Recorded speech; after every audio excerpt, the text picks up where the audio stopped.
Pero buen Dios, hemos abierto tu palabra, Señor, y queremos rogarte que nuestros corazones estén preparados, dispuestos para recibirla, Señor, en obediencia y con gozo.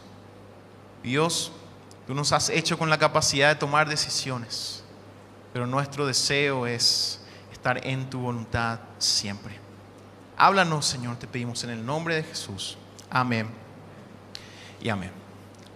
Hace poco en una universidad de los Estados Unidos hicieron un estudio para descubrir lo siguiente: ¿cuántas decisiones toma una persona por día? ¿Y saben qué descubrieron, hermanos? No son 100 decisiones, no son 200 ni 500. Según este estudio, cada persona toma cada día 30,000 decisiones. Cada día, cada persona. Obviamente esto incluye hasta desde lo más pequeño y a veces hasta inconsciente, como ¿qué camino voy a tomar? Me despierto, tengo que irme a algún lugar, ¿qué camino voy a tomar? Si hay un tráfico muy pesado, decidir, voy a desviarme, voy a seguir mis instintos para buscar un atajo, o voy a poner ahí que Google Maps me guíe. Hasta qué ropa voy a vestir, ¿verdad? Cada día nosotros nos levantamos y aunque seas de las personas que dicen yo me pongo lo primero que está ahí, ¿verdad? Hasta eso es una decisión, porque no estás buscando algo que está más debajo para ponerte. Y si hay una ocasión especial, algunos toman decisiones muy, muy claras porque combinan los colores, etcétera, etcétera. Todo eso es decisión. Según este estudio, dice que tomamos decisiones todos los días, alrededor de 200 decisiones solamente con respecto a la comida. 200 decisiones. Eso es probablemente que vamos a desayunar, almorzar, merendar. En el medio del almuerzo y la merienda, algunos tienen uno, en el medio otra vez de ese, algunos tienen otra cosa, ¿verdad? Si nos levantamos y tenemos unas cuantas galletas, ¿cuál de las galletas vamos a comer, verdad? O cuántas galletas vamos a comer, o cuántas tortillas vamos a comer. 200 decisiones solamente con respecto a la comida. Y todo esto que estoy mencionando son cosas menores, pero también hay decisiones muy importantes. ¿Qué carrera voy a tomar? Muchos adolescentes al terminar el colegio están en este dilema. ¿Qué carrera voy a estudiar? Algunos incluso que ya están estudiando alguna carrera tienen que tomar la decisión: ¿dejo esta carrera o la continúo? Porque estoy sintiendo que no es lo mismo. ¿Qué hago? Ya cursé cierto tiempo, ¿ahora qué hago? Una decisión muy importante. En el trabajo tenemos que tomar decisiones muy importantes. Algunos quizás tengan que tomar la decisión: dejo este trabajo, me ofrecieron otra cosa, aquí yo tengo seguridad, tengo mi antigüedad, pero me ofrecen más aquí, pero es muy riesgoso. ¿Qué decisión tomo? Obviamente, una de las decisiones más importantes de nuestras vidas: ¿con quién me voy a casar? Decisiones muy importantes. Es el momento de tener hijos. Algunos se esconden ahí cuando mencioné eso, era un matrimonio joven. Es el momento. Decisiones vitales, importantes. Y para el cristiano, todas estas decisiones tienen un desafío más. Porque el cristiano no solamente se pregunta cuál es la mejor decisión, el cristiano se pregunta cuál es la voluntad de Dios. Y aquí es donde muchos viven con gran ansiedad. Hay personas que le tienen terror a encontrarse en una circunstancia en donde tienen que tomar una decisión muy importante, porque piensan: si yo no hago la voluntad de Dios en esta situación, estoy frito, mi vida está perdida. Tengo que descubrir y acertar la voluntad de Dios, porque de otro modo estoy perdido. Pero la pregunta ¿es correcto pensar de Dios y de nuestras decisiones de esta manera? ¿Es correcto pensar que Dios obre de esa manera con su voluntad en nuestras vidas y en las decisiones que tenemos que tomar? En base a la vida de Saúl y el pasaje que hemos leído al inicio, vamos a ver 3 verdades acerca de la voluntad de Dios que nos ayudan a tomar buenas decisiones. Saúl, como les estaba diciendo, es casi un antihéroe porque tomó las decisiones peores que pudo haber tomado. Y vamos a ir directamente a la primera verdad acerca de la voluntad de Dios. Y la primera verdad es la siguiente: la voluntad de Dios no es un misterio. Mi hermano, mi hermana, tal vez hoy estás a la puerta de tener que tomar una decisión muy importante. Quiero decirte algo. La voluntad de Dios para tu vida no es un misterio. ¿Qué pasó con Saúl? Leíamos que murió Saúl por su rebelión con que prevaricó contra Jehová, contra la palabra de Jehová. ¿Qué pasó con Saúl? ¿Acaso él simplemente no descubrió la voluntad de Dios? Y al leer este pasaje nosotros podemos imaginarnos qué ocurrió. Y me imagino a Dios yo diciendo, aquí está mi voluntad, ahí está el rey Saúl a quien yo elegí, aquí está mi voluntad, voy a poner delante de Saúl 3 puertas. Y detrás de una puerta voy a poner mi voluntad, a ver si elige mi voluntad. Y entonces Dios se pone atrás, se cruza los brazos y dice, a ver qué elige Saúl. Y yo me imagino ahí Saúl mirando, en una de estas 3 puertas está la voluntad de Dios. Puerta número 1, 2 o 3, no sé qué elegir, elijo la 1. Y entonces Dios mira y dice, Saúl, no elegiste mi voluntad, prevaricaste contra mí, te rebelaste contra mi palabra. ¿Piensan ustedes que Dios obró de esa manera? ¿Acaso no es la imagen de Dios que muchos tienen? Parece que Dios esconde su voluntad en algún lado y nosotros tenemos que descubrirla. Nosotros tenemos que adivinarla. Y pensamos, si yo elijo mal la puerta y no está la voluntad de Dios, estoy frito, estoy perdido. ¿Acaso Dios obra de esa manera? Déjame decirte algo, mi hermano y mi hermana. La voluntad de Dios no es un misterio.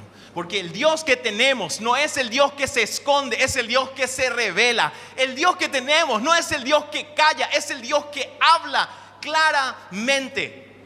El Dios que tenemos es aquel que envió a su Hijo para revelarnos su voluntad, la imagen misma de Dios. Y el Señor Jesús dijo lo siguiente, y leemos en Lucas 19:10.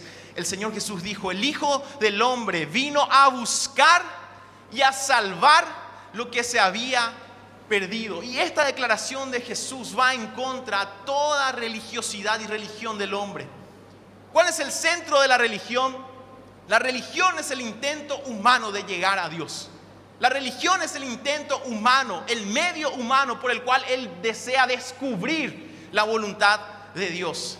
Y es así que muchos dicen, todas las religiones son iguales. Yo lo habré escuchado cientos de veces esta frase. Todas las religiones son iguales, todos los caminos llevan a Roma. ¿Qué es lo que hace la religión? Me dijo hace poco más una persona. Te ayuda a ser buena persona y te muestra un camino a tu manera a llegar a Dios. Todas las religiones hacen esto. Y es cierto. Ese es el centro de toda religión. Y funcionaría si Dios fuese el Dios que se esconde.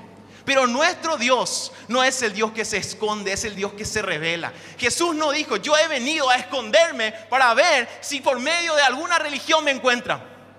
Jesús dijo en Lucas capítulo 5, versículo 32, que Él no vino a llamar a justos, sino a pecadores al arrepentimiento. Jesús no dijo, yo he venido al mundo para callarme y a ver si los pecadores me encuentran y a ver si se arrepienten. No, Jesús dijo, yo he venido a llamar al arrepentimiento, a revelar la voluntad de Dios. Y esa voluntad de Dios tiene que ver con el arrepentimiento al cual el Señor nos llama. Vos puedes decir hoy que estás acá, yo tengo mi religión, me ayuda a ser buena persona, me muestra el camino de alguna manera a Dios. Y funcionaría bien si es que Dios no se hubiese revelado. Funcionaría bien eso si es que Dios no hubiese dejado su voluntad incluso por escrito. Porque Dios no es aquel que se esconde, sino aquel que se revela. No se trata de tu búsqueda de Dios, se trata de que Dios te busca y te llama al arrepentimiento. Entonces, ¿qué pasó con Saúl? ¿Qué pasó con Saúl? ¿Acaso él simplemente pecó porque no supo adivinar cuál era la voluntad de Dios? No, él sabía perfectamente cuál era la voluntad de Dios. En 1 Samuel capítulo 13, primero el capítulo 12, versículo 13 en adelante. El profeta Samuel, que había ungido a Saúl en su ordenación, por así decirlo, en su institución, en su asunción, en la asunción del rey Saúl, dijo lo siguiente al pueblo: ahora pues, he aquí el rey que habéis elegido, el cual pedisteis. Ya veis que Jehová ha puesto rey sobre vosotros. Si temiereis a Jehová y le sirviereis, y oyereis su voz, y no fuereis rebelde a la palabra de Jehová, y si tanto vosotros como el rey que reina sobre vosotros servís a Jehová vuestro Dios, haréis bien. Mas si no oyereis la voz de Jehová, y si fuereis rebeldes a las palabras de Jehová, la mano de Jehová estará contra vosotros, como estuvo contra vuestros padres. ¿A ustedes les parece, hermano, al escuchar esto, que el Dios de la Biblia es un Dios que esconde su voluntad? Aquí podemos leer claramente que el Señor había dejado bien en claro su voluntad. La voluntad de Dios no es un misterio. Habían pasado 2 años y el rey Saúl estaba reinando y tuvo su primer gran desafío.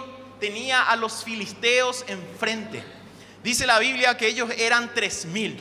Y una parte del ejército israelita atacó una de las guarniciones de los filisteos, los israelitas comandados por Jonatán, el hijo de Saúl. Y los filisteos se enojaron tanto que armaron todo un ejército para ir en contra de los israelitas. Según la palabra dice 30,000 carros, 6,000 hombres de a caballo y soldados tan numerosos como la arena del mar frente a Israel. 3,000 nomás eran ellos.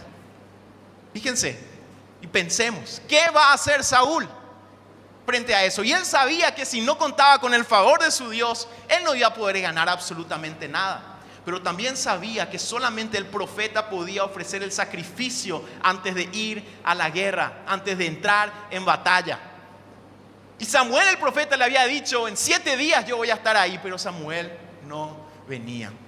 Esto leemos en el capítulo 13, 1 de Samuel, que Saúl esperó 7 días conforme al plazo que Samuel había dicho. Pero Samuel no venía a Gilgal y el pueblo se le desertaba. Entonces dijo Saúl: traedme holocausto y ofrendas de paz. Y ofreció el holocausto. ¿Qué pasó con Saúl? ¿Acaso él no sabía la voluntad de Dios? Sí sabía la voluntad de Dios. Él no podía hacer esto y lo hizo. Desobedeció la voz de su Dios. Y viene Samuel, ni bien él acababa de ofrecer el sacrificio, llega Samuel. Tal vez Samuel tenía hora paraguaya, ¿verdad? Si hubiese sabido, Saúl se libraba de eso. Pero un poquito después nomás llegó Samuel y le dice: ¿qué hiciste, Saúl? Y Saúl comienza a dar excusas. Vos no venías. El pueblo estaba desesperado. Algo tenía que hacer. Entonces dice: me esforcé y hice el sacrificio. Y Samuel le dice, y esto sí tenemos ahí arriba, 1 Samuel 13:13. Entonces Samuel dijo a Saúl: locamente has hecho.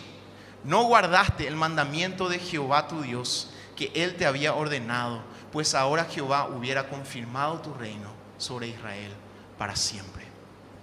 Saúl sabía la voluntad de su Dios y la desobedeció. Quizás hoy estás con ansiedad porque no sabes qué decisión tomar. No sé en qué circunstancia, pero alguno aquí tal vez esté diciendo: tengo que tomar una decisión, no sé todavía qué tomar, tengo que descubrir la voluntad de Dios. Yo quiero decirte algo, mi hermano, mi hermana: la voluntad de Dios no es un misterio. Y nosotros estamos llamados no a descubrir su voluntad, sino a vivir en su voluntad. Hay veces que nosotros estamos en tanta ansiedad por las decisiones que tenemos que tomar, pero no nos ocupamos de obedecer aquello que Dios claramente nos ha mandado hacer o nos manda no hacer. Y desesperamos porque queremos saber qué Dios quiere que hagamos. Y dejamos de lado y olvidamos todos los mandamientos que el Señor nos ha dejado claramente que hagamos. ¿Cuál es la voluntad de Dios, hermanos? 1 de Tesalonicenses, capítulo 4, versículo 1 en adelante. ¿Quieres saber cuál es la voluntad de Dios para tu vida, mi querido hermano? Escucha con atención. Decía el apóstol Pablo: por lo demás, hermanos, os rogamos y exhortamos en el Señor Jesús, que de la manera que aprendisteis de nosotros, como os conviene conduciros y agradar a Dios, así abundéis más y más. Porque ya sabéis qué instrucciones os dimos por el Señor Jesús. Pues la voluntad, escuchen bien, hermanos, la voluntad de Dios es vuestra santificación. Vos que te estás preguntando, quizás, qué decisión tomar en el trabajo, qué decisión tomar en tus relaciones, qué decisión tomar en las compras que vas a hacer. Te preguntás cuál es la voluntad de Dios. Antes de tomar esas 30.000 decisiones que tenés que tomar esta primera decisión, hermanos. Obedecer la voluntad de Dios es vuestra santificación, que os apartéis de fornicación.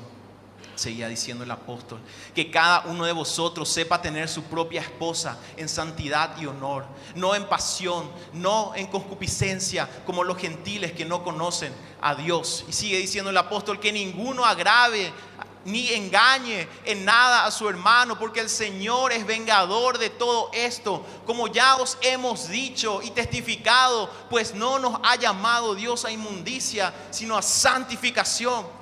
La voluntad de Dios para tu vida, mi hermano. Antes de que te preocupes de las 30.000 y más decisiones que tenés que tomar, tenés que ocuparte de esta decisión principal. ¿Vas a obedecer la voluntad de Dios o no? Porque muchos vienen angustiados. A veces a nosotros los pastores, pastor, no sé qué decisión voy a tomar.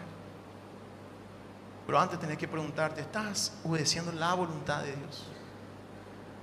Que es tu santificación. Que vivas conforme a su palabra.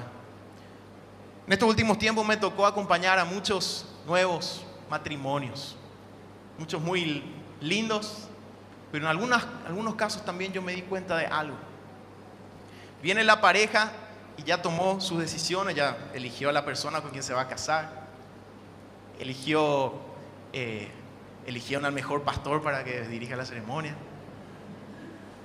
eligieron el mejor lugar, el mejor servicio de fotografía, el mejor servicio de comida, todas las mejores decisiones. Con el fondo, a veces que yo podía notar, todavía no tomaron la decisión más importante, el de decirle al Señor, yo voy a hacer tu voluntad en mi matrimonio. La decisión más importante al entrar al matrimonio no es con quién me voy a casar. Esa es la segunda decisión quizás. Pero la primera es, estoy dispuesto y listo a ser fiel a alguien de acuerdo a lo que Dios me pide. La primera decisión es, estoy listo para ser el esposo que Dios me manda a ser, la esposa que Dios me manda a ser. Después voy a elegir a alguien. Antes de tomar las 30.000 decisiones, sepamos esto, hermanos. Nuestro llamado es vivir en la voluntad de Dios, que es nuestra santificación. Y vamos a un segundo punto, una segunda verdad. Y a algunos les va a sorprender esto. Pero la voluntad de Dios es que tomemos nuestras propias decisiones. Saúl obró precipitadamente ofreciendo un sacrificio porque no obedeció al Señor. Pero después sigue la historia y vemos que finalmente Saúl se quedó quieto cuando tenía que obrar. ¿Qué pasó? Samuel le dijo a Saúl, mira, obraste mal, no tuviste que haber hecho esto. Y los filisteos seguían ahí al pie del cañón para hacer guerra contra Israel. Y Jonatán, el hijo de Saúl, ¿qué hizo? Tomó, dice, a uno de sus siervos que llevaban sus armas. Y es interesante el dato también que da en la historia, en que nadie tenía armas, solamente Saúl y Jonatán. Estaban en una desventaja abismal. Pero Jonatán dice a su siervo que tenía sus armas, dice, vamos ahí a los filisteos. Y leemos lo siguiente en 1 Samuel capítulo 14, versículo 6. Dijo pues Jonatán a su paje de armas, ven, pasemos a la guarnición de estos incircuncisos. Quizá haga algo Jehová por nosotros, pues no es difícil para Jehová salvar con muchos o con pocos. Y su paje de armas le respondió, haz todo lo que tienes en tu corazón, pues aquí estoy contigo a tu voluntad. Jonatán tomó también una decisión apresurada. Nosotros podríamos mirar y decirle lo que Samuel le dijo a Saúl, también a Jonatán, locamente has obrado. Pero ¿saben qué pasó? Dios le dio la victoria a Jonatán. La gran diferencia de alguien que vive en la voluntad de Dios y toma sus decisiones dentro de esa voluntad. Jonatán creía en su Dios y quería glorificar a Dios. E incluso él dice, ¿quién sabe? Él estaba dispuesto a morir, pero estaba seguro de tomar esa decisión porque él creía en su Dios. Y aunque Dios no le hubiese dado la victoria, él iba a obrar en libertad y tranquilo, porque él vivía en la voluntad de Dios. La voluntad de Dios es que tomemos nuestras propias decisiones. Más adelante, Saúl le comentaron que los filisteos se estaban matando entre sí mismos. Y entonces dice, bueno, tráigame larga, ahora yo voy a entrar en batalla. Y después escuchó que el barullo crecía, dice, y después le dice a su siervo: detén tu mano, vamos a quedarnos nomás, parece que está peor la situación. Pero Dios ya estaba dándole la victoria. Y cuando él llegó ya era tarde, ya se había ganado todo. Interesante, hermano. ¿Cómo es que cuando el corazón de uno está lejos de Dios, uno se apresura a hacer las cosas cuando no tiene que hacerlas? Pero no hace nada cuando el Señor da la libertad de hacerlo.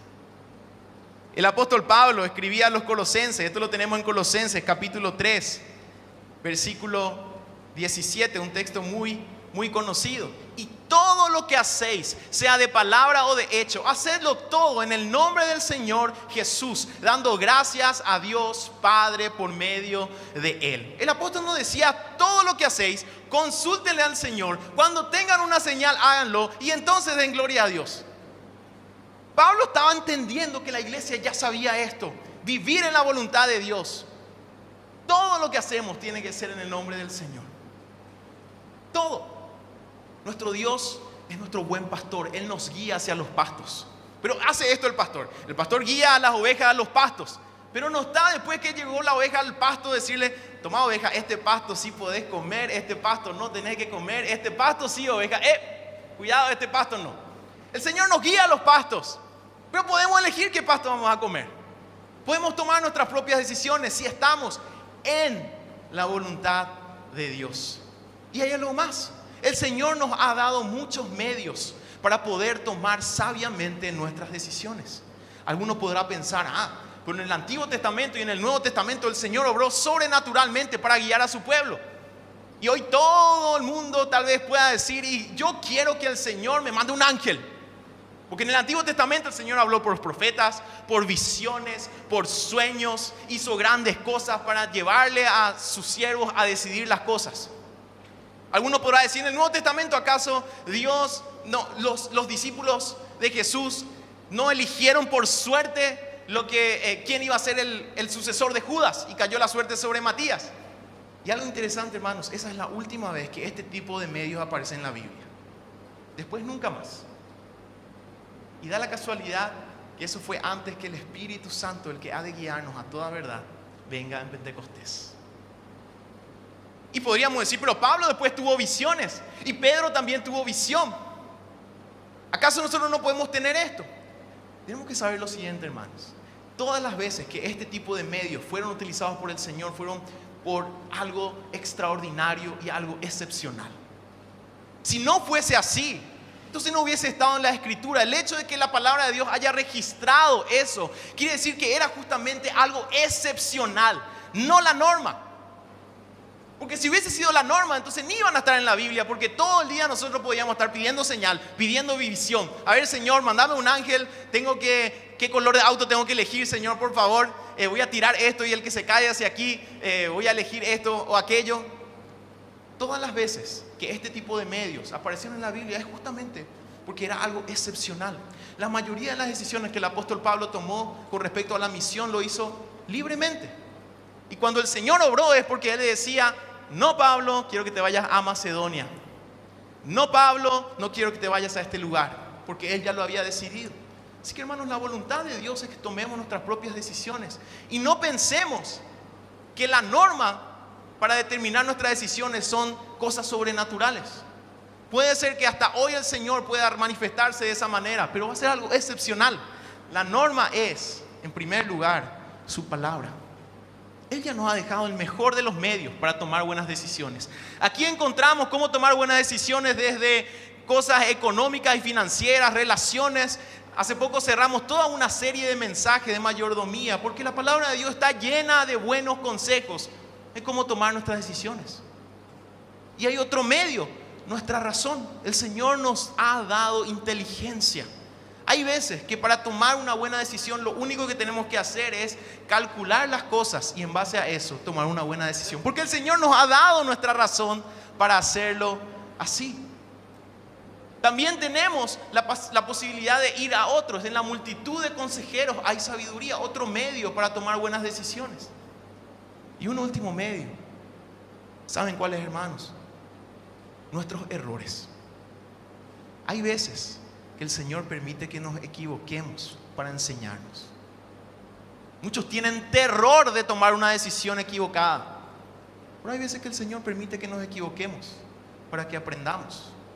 Hay veces que el Señor permite que tomemos una mala decisión para que en el futuro podamos tomar una buena decisión. El Señor obra también de esa manera.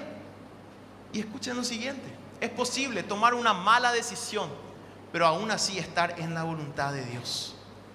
Porque si hemos tomado esa mala decisión, haciéndolo en el nombre del Señor, buscando hacer su voluntad, y nos equivocamos, y el Señor permitió que nos equivoquemos, démosle gloria a Él y aprendamos de nuestros errores. No siempre vamos a tomar buenas decisiones.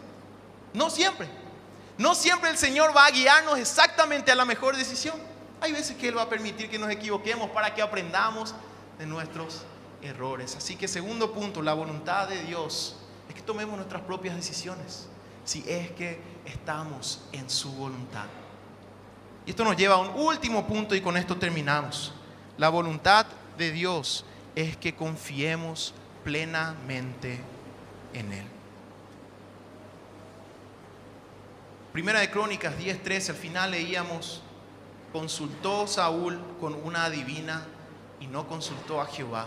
Por esta causa lo mató y traspasó el reino a David, hijo de Isaí. ¿Qué pasó con Saúl? Él tuvo una batalla más que pelear contra los amalecitas, y Dios le había dicho: elimina a todos los amalecitas, no guardes nada. Pero Saúl dejó vivo al rey y guardó lo mejor del botín. Y cuando Samuel viene y le dice: Saúl, ¿por qué hiciste esto? Él dice: los muchachos, ¿cómo lo voy a dejar sin su botín? Tenía que darle algo, y además lo mejor sacrificamos al Señor en holocausto. Y Samuel le dice, una de las frases que más me gusta en la palabra, le dice: el Señor ha dado el reino a un prójimo mejor que tú.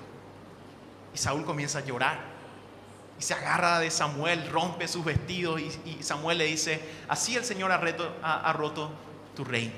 Y nunca más Samuel vio a Saúl. Y Samuel murió, y Saúl tuvo una batalla más contra los filisteos. Y leemos de esto en Primera de Samuel, un poquito más adelante. Primera de Samuel, capítulo 28, versículo 6. Ya no estaba Saúl. Dice así la palabra: consultó Saúl a Jehová, pero Jehová no le respondió, ni por sueños, ni por Urim, ni por profetas. Tal vez alguna vez experimentaste el silencio de Dios ante una situación, y estás esperando que el Señor te muestre algo, que te muestre la luz en el fondo del túnel, como solemos decir. Y el Señor no habla, el Señor no indica, el Señor no dice nada. Esto es, hermanos, porque el Señor a veces quiere que simplemente confiemos completa y plenamente en Él. No siempre el Señor va a darnos todas las respuestas, justamente porque Él quiere que confiemos en Él. Saúl no tenía respuesta, era la oportunidad que él tenía para arrepentirse, pero ¿qué hizo? Exactamente lo que Dios le mandó que nunca hiciese: consultar a una adivina. Y fue a la ciudad de Endor y halló una adivina. Y ahí tenemos uno de los pasajes más oscuros del Antiguo Testamento. ¿Qué pasó? Practicó la necromancia, ¿verdad? La vuelta de un muerto para que comunique su mensaje. Nosotros podemos decir: fueron demonios los que hicieron esto. Es posible, pero el pasaje en realidad apunta a lo siguiente: Saúl buscó a Samuel ya muerto. Igual la misma respuesta: el reino ya no es tuyo, Saúl. El Señor ya ha hablado. Hay veces que experimentamos este silencio del Señor, y es una prueba para nosotros, porque el Señor desea, su voluntad es que confiemos plenamente en Él, aunque no sepamos lo que va a pasar, aunque no entendamos lo que Él está haciendo. Habacuc, el profeta, comenzaba su libro diciendo: ¿hasta cuándo, oh Jehová, clamaré y no oirás? Y hablaré de ti en contra de la violencia y no salvarás. El profeta Habacuc estaba buscando al Señor y el Señor no decía nada. Pero al final de su libro, en Habacuc capítulo 3, versículo 17, con esto vamos terminando, Habacuc decía lo siguiente: aunque la higuera no florezca, ni en las vides haya frutos. Aunque falte el producto del olivo y los labrados no den mantenimiento y las ovejas sean quitadas de la majada y no haya vacas en los corrales, con todo yo me alegraré en Jehová y me gozaré en el Dios de mi salvación. Jehová el Señor es mi fortaleza, el cual hace mis pies como de ciervas y en mis alturas me hace andar. No siempre el Señor va a darnos todas las respuestas. Hay veces que Él nos va a dejar justamente en esa circunstancia, que no sabemos qué decisión tomar, ni qué camino agarrar, ni qué hacer, porque Él simplemente quiere que confiemos plenamente en Él. Descubrir o vivir la voluntad de Dios. Los paganos buscan descubrir, la religión busca adivinar la voluntad de Dios, pero los hijos de Dios viven en esa voluntad y saben que tomar buenas decisiones tiene que ver con conocerle más al Señor y obedecerle más y vivir en su santidad. Los hijos de Dios saben que no temen tomar decisiones propias, incluso aunque se equivoquen, porque lo hacen todo en el nombre de Jesús para la gloria de Dios. Y cuando parece no haber respuesta, los hijos de Dios no desesperan, porque confían plenamente en su Dios y su voluntad. Antes de tomar nuestras 30,000 decisiones, tomemos la decisión más importante: obedecer y confiar plenamente en nuestro Dios. Vamos a orar. Nuestro buen Dios, te damos gracias por tu palabra. Queremos que prepares ahora nuestro corazón, Señor, para recibir la comunión, el pan y la copa que representan, Señor, tu cuerpo y tu sangre que han sido derramados por nosotros. Por medio de ese sacrificio nosotros podemos vivir en tu voluntad, Señor, con la guía de tu Espíritu. Te alabamos por eso, Señor. Danos sabiduría y oramos en el nombre de Jesús. Amén. Amén. De la abundancia del corazón habla la boca. Este es un versículo muy interesante. Nos enseña que debemos usar nuestra lengua como parámetro de lo que hay en nuestros corazones. Y al saber esto, dejar que el Espíritu lo transforme. ¿De qué está llena tu boca? ¿De qué se llenan tus labios?